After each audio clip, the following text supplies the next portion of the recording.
just flew across the country to come look at a car. And we rented a Challenger. It's supposed to be a Camaro, but this is all they had, so whatever. So we came home with no car, and I'm finally not mad enough about it that I could tell the story without getting like angry again. If you follow me on TikTok or anything, you've kind of got the story already. I posted it there, but it was super long. I'm going to try to give a quick version. So I left for Phoenix from Philadelphia at 5:30 Saturday morning.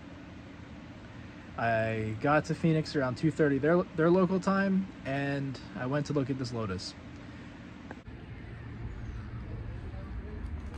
I took that little clip of it. That was really the only video or anything I took. And I'm not trying to like blast them or expose them or anything, because I really do think there was a level of just confusion here. But I get there. I had been talking to the sales guy for a couple days. You know, I had called and said I'm interested in the car. I do need financing for it, but I've got this much I can put down, which was a pretty solid amount that I could put down on the car. They gave very high percentage, enough that getting financing shouldn't have been an issue. But I'm coming from across the country, so I don't want any surprises when I get out there. You know, check the car out, make sure everything's cool, and I'll come out and check it out. They kept really pushing for me to buy the car remotely and just ship it back to me. There were some tax advantages that they pointed out, and I told them I'm not spending that kind of money without looking at the car in person first and driving it. And in hindsight, that was like the best decision I made. It would be very hard for me to do that with anything other than maybe like a Corvette or a third gen or something, just because I know what to expect on those cars. I know what things cost. I'm very familiar with the platform. A Lotus or even a Porsche or any other like European exotic, I would be a little hesitant to, just because I'm not as familiar with them. Not that a Porsche or a Lotus are super exotic, but they're definitely more irregular. So anyway, I confirmed with the sales guy, like, I'm definitely flying out there. I've got my flight booked. I'm supposed to get there around this time. I'm going to rent a car at the airport. I'm going to come to the dealer, check everything out. We'll sign the papers and do whatever we need to do to get it shipped back, because I'm not driving it back all the way across the country. It was like 3,500 miles, and the time it was going to take was, I think, 36 or 37 hours. So it was just nonsensical to try to drive it. We would have spent that much in gas and at least one hotel room and food, plus the flight to get somebody else out there. It just mathematically did not add up. So flight got a little delayed. I get out there, rent that Challenger that we saw in the last clip, and I drive to the dealer. The person I was working with had been working on something else when I got there, because I got there late. So I got to check the car out by myself, and everything looks cool. But then I get to the front of the car. I did like a 3/4 around it back to the front. And the front bumper's cracked, which, being like as sleep deprived and hungry as I was, that was a really big deal. And I was kind of hangry, and I had asked them repeatedly, like, if there's anything, let me know. Like, I don't want to come out there and be surprised. Imagine if I shipped it out there and it was a big surprise, and then they're fighting with the shipping company about what happened. And, you know, he finally comes over to me. I'm like, yeah, I mean, everything looks cool except the front bumper's cracked. You didn't tell me that. This is a pearl blue, and it's a relatively rare car. It's going to be really expensive to fix this bumper. So he goes to talk to his manager and see what they can do. I had said, like, you know, if we're shipping the car anyway, why not just get it fixed, have your body shop do it? You know, you guys are working on other higher end cars pretty often. Like, why not just have you guys paint it and just send it to me with the bumper fixed? They didn't want to do that. He came back from his manager and told me that the crack was priced in and there's no margin on the price. The price is the price. They can't do anything. And that kind of really pissed me off, because if everything was cool, how was it priced in? You know, how is it at the price it is based on the condition if you didn't know there was anything wrong with it, right? That makes sense. At that point, I get to talk to his manager directly, because I told him, like, dude, if the bumper's cracked, I'm not interested. Like, I came out here with the expectations that this was in really good condition. There's a couple other little issues, but nothing a big deal. And at the end of the day, it was a 10-year-old used car. Like, I expected the seats to be worn, there to be rock chips, little scratches. You know, the steering wheel buttons to be worn out, like little stuff like that, stuff that you expect on a 10-year-old car, but not a major body component being damaged, which on that car is kind of really expensive. So I get to talk to the manager, and I'm like, look, that's not cool. I looked the bumper up on eBay. To get a new bumper, it's $1,500 for a used bumper, not including shipping, not including paint. you know, that kind of really sucks. He offered me $250, and that kind of made me even angrier, because you're not painting anything for $250 anymore. Like maybe a single mirror in a single stage color, but no body shop is going to paint a bumper for $250 in 2024. There's no way, especially in that color.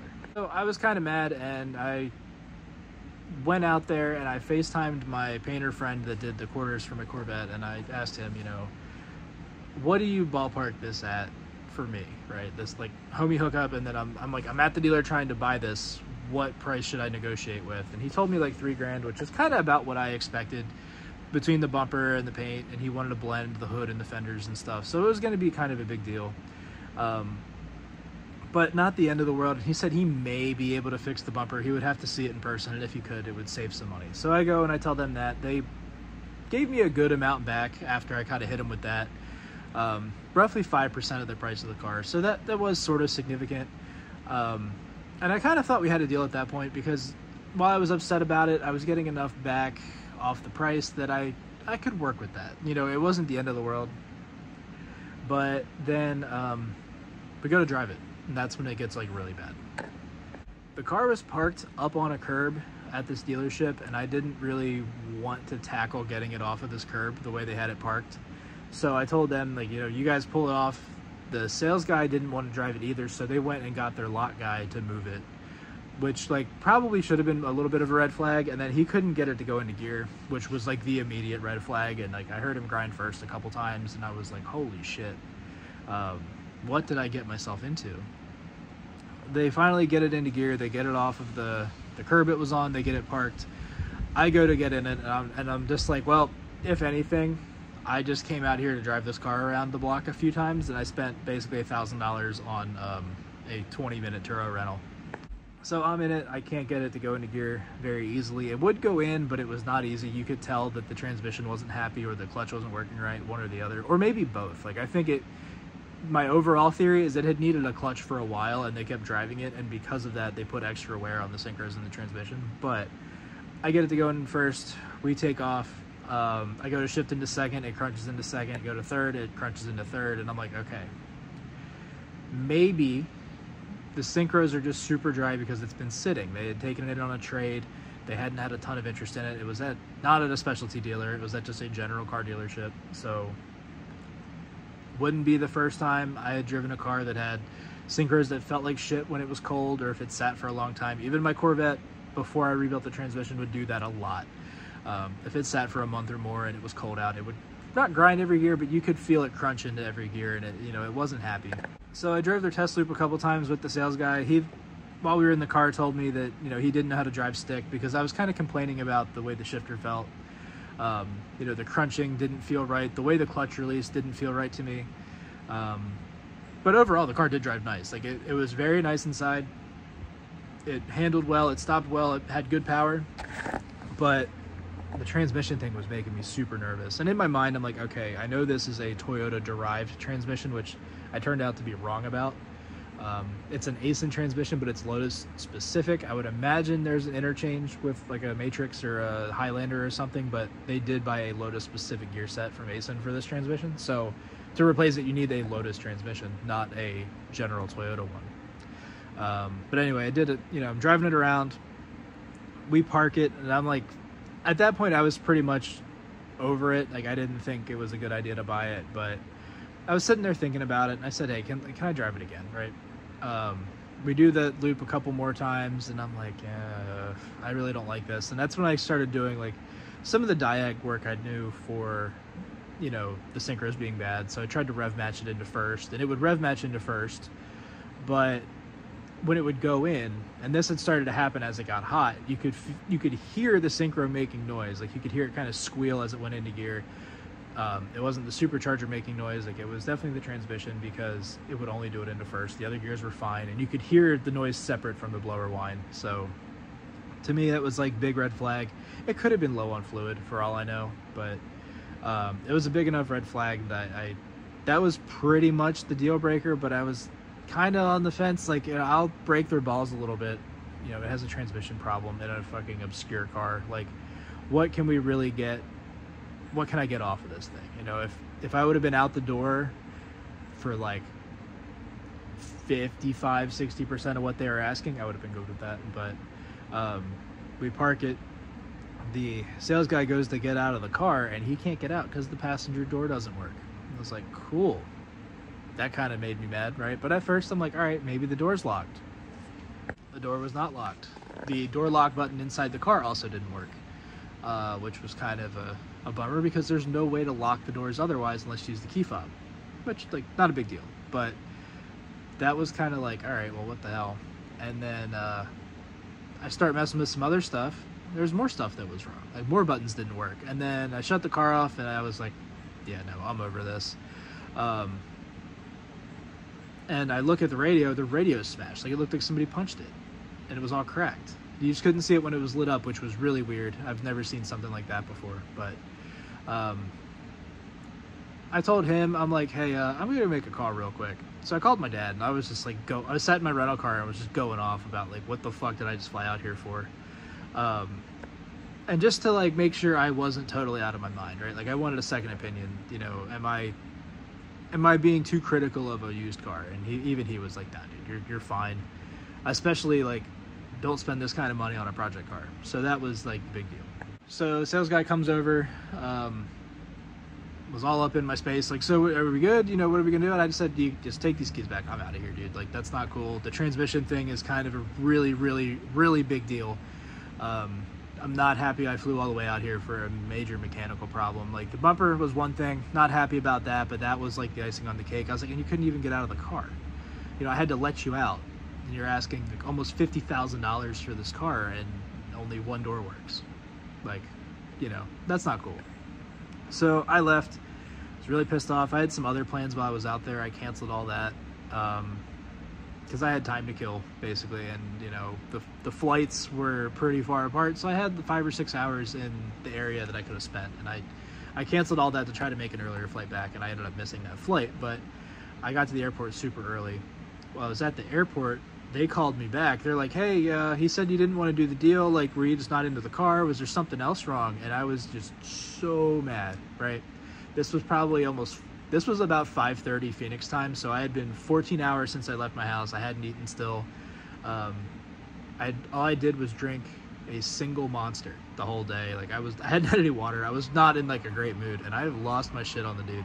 I told him to list the things that were wrong, and, you know, I had been pretty assured that it was a good car, and I was coming out here for a car worth flying across the country for, that ended up being, you know, a shitbox. And he's like, I didn't know any of that stuff was wrong with it. Nobody told me. He's like, do you want our shop to go through it? And I'm like, honestly, no. Like, there's so much wrong. I don't think you're going to put the money into it, or it's going to be all rigged up. He's like, honestly, it kind of sounds like this car's a real shitbox. And I'm like, yeah, it is. It's not good. And he said he might run it through auction. I'm like, if you're going to run it through auction, I'll make you the offer of 30 grand. I don't know what you're going to get at auction, but if you want 30 grand guaranteed, then by all means, I will make that happen. I'll come back and we'll sign the papers. You can ship it back. I'll deal with everything. No warranty expressed or implied, obviously. And he said he'd call me back. He never did. But while I was at the airport, you know, I got caught up on some other work I needed to do. I had a lot of, like, administrative stuff for the powder coating business that I really needed to straighten up. And I had to do the website work and stuff like that. So I made it productive. I got to eat some airport food that was way overpriced and all that stuff. But I started looking, like, was I totally out of my mind? Like, did I actually come look at a car that was priced, like, way under market? And it didn't seem like I did. There was one in the same town, actually, that had 3,000 miles on it, so 97% less miles, for 10 grand more. So clearly I wasn't, like, out of my mind. But I found another car that was local at that point, and it had no pictures online, no nothing. Like, they had just posted it. It had a stock photo. The mileage was similar, but it was older. It's an 11 instead of a 14. So I gave them a call, and that's the rest of the video.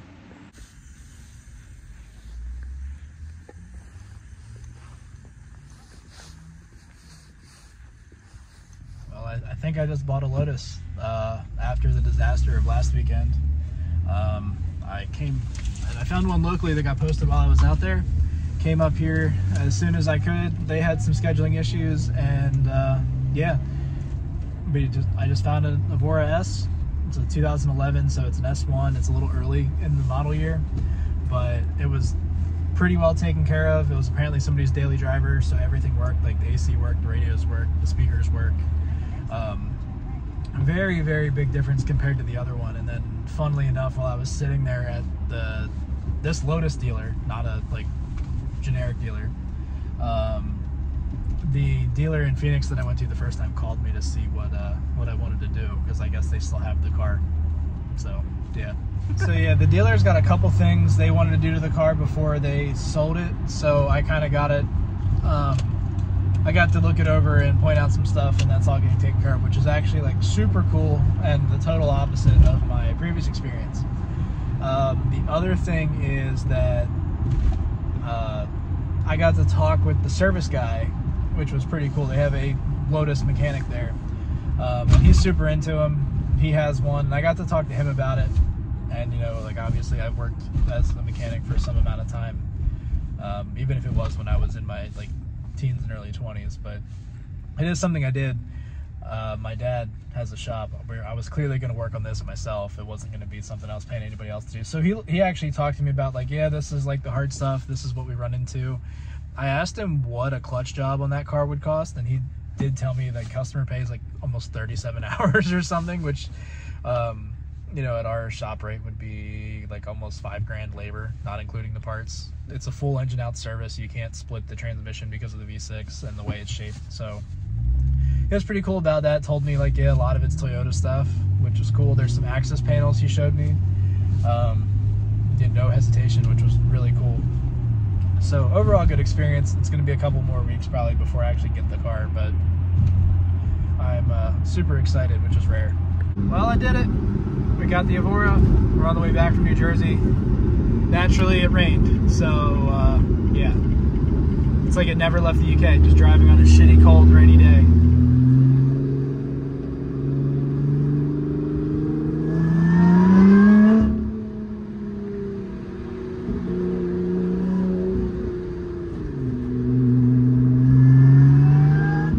Well, here it is in the daylight. Unfortunately, they detailed it, and I drove it through the rain in New Jersey last night, and it's not as nice and shiny as it was, but it does look good still. The thing rips. I'm actually like really impressed. It's a good bit faster than a stock C5, I think, and overall just feels like a way better car. So I'm happy with it. Not sure what the plan is overall. I don't know if it's going to see much track time, but I do feel like I could shave a lot of time off over my Corvette just because it handles so much better. But yeah, thanks for watching. Hopefully we'll have some good stuff for this soon.